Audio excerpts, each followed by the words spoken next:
দীর্ঘ 1.5 মাস ধরে শিক্ষার্থীরা আন্দোলন করে আসছে। সুশৃঙ্খল শান্তিপূর্ণ এক আন্দোলনের মধ্যে শিক্ষার্থীরা তাদের যৌক্তিক দাবি আছে, সে দাবি তারা পেশ করছে।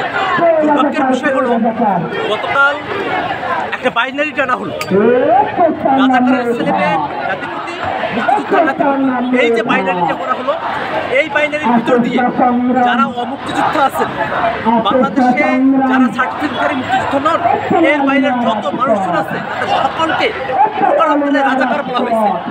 যখন শিক্ষার্থীদেরকে রাষ্ট্রের সর্বোচ্চ পদ থেকে রাজাকার বলা হলো, তখন শিক্ষার্থীরা তার প্রতিবাদ করেছে, তারা রাস্তায় নেমে এসেছে এবং তারা বলেছে প্রধানমন্ত্রী শিক্ষার্থীদেরকে, মেধাবীদেরকে যে রাজাকার বলে গালি দিয়েছে, রাজাকার গালি দিয়েছে, সেই বক্তব্য তাকে প্রত্যাহার করতে হবে।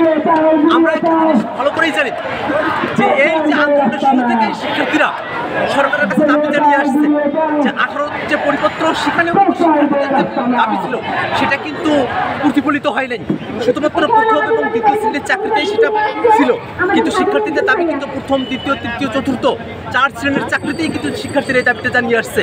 আমরা এটা বলে আসছি সেই শুরু থেকেই, বিষয়টাকে কোর্টের দিকে ঘোরানোর চেষ্টা করা হয়েছে, কিন্তু কোর্ট কিন্তু শেষমেশ বলে দিয়েছে যে এই জায়গায় যা কিছু করার, সব কিছু করার কিন্তু ব্যাপার সরকারের হাতে আছে।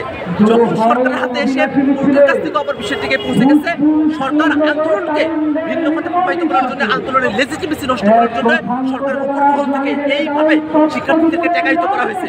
শিক্ষার্থীরা প্রতিবাদ করেছে এবং শিক্ষার্থীরা রাজপথে নেমেছিল। আজকে সারাটা দিন সারা দেশের শিক্ষার্থীরা কিন্তু রাজপথে নেমে এসেছে। আমরা দেখতে পাচ্ছি রাজ্য ভাস্কর্য শিক্ষার্থীরা তাদের অবস্থান জারি রেখেছে। আমরা বিশ্বাস করি শিক্ষার্থীরা বাংলাদেশে নেমে এসেছে এবং শেখ হাসিনার যে বক্তব্য, সেখানে কিন্তু তিনি বলেছেন যে 18 সালের আন্দোলন তিনি সেটা মেনে নেন নাই, তিনি কিন্তু বাধ্য হয়ে বিরক্ত হয়ে আন্দোলন মেনে নিয়েছিলেন।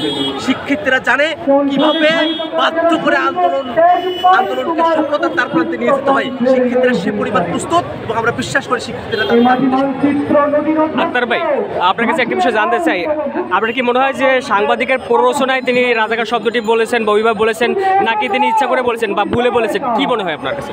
যাই বলেন না, ওখানে যে যারা সাংবাদিকরা যান তাদের ব্যাপারটা তো এরকম, এমন সাংবাদিকরাই সেখানে অ্যাক্সেস পান যারা তাদের আনুকূল্যে থাকেন, তাদের চাটুকারিতা করেন, তাদের দালালি করেন। অর্থাৎ এটা যে তাদের সমৃদ্ধ কোনো একটা প্লট ছিল না, সেই বিষয়টাকে ঘুরিয়ে দেওয়া যায় না। এটা তাদের সামগ্রিক একটা প্লট, যে প্লটের ভিতর দিয়ে তারা শিক্ষার্থীদের লেজিটিমেসিকে নষ্ট করার চেষ্টা করে। একটি বিষয়ে সামাজিক যোগাযোগ মাধ্যমে নিশ্চয়ই দেখেছেন যে আপনাদেরকে বলা হচ্ছে দেশ ছাড়ার জন্য, দেশ ছেড়ে চলে যাওয়ার জন্য। এই বিষয়ে কি বলবেন?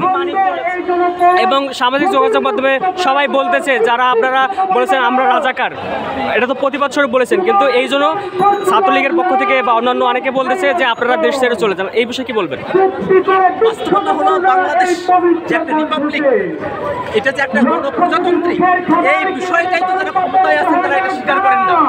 শিক্ষার্থীরা তাদেরকে যখন রাজাকারের নাতি বলে গালি দেওয়া হয়েছে, তার প্রতিবাদ করে তারা এই কথাটা বলেছে, আমি কি তুমি কে রাজাকার। এই জিনিসটা ছিল সম্পূর্ণভাবে শিক্ষার্থীদের ভিতর থেকে আসা তীব্র প্রতিবাদ।